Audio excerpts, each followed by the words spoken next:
আরে তুমি এখানে? আমি এখন তোমার গার্লফ্রেন্ড না, আমি এখন তোর ফ্রেন্ড। এক্স বয়ফ্রেন্ডের বিয়ে আর আমি আসবো না, এটা হয়? তোর বিয়ে শেষ হবে তারপর এখান থেকে যাব। দেখ তো কই ফারিয়া কই?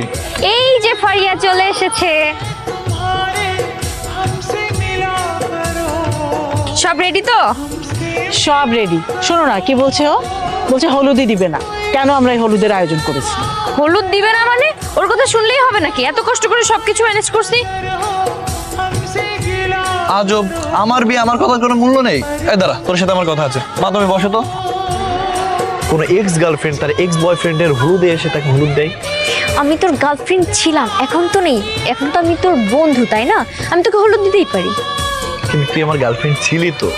ছিলাম, এখন নেই। বড় বড় লাগছে কিনা?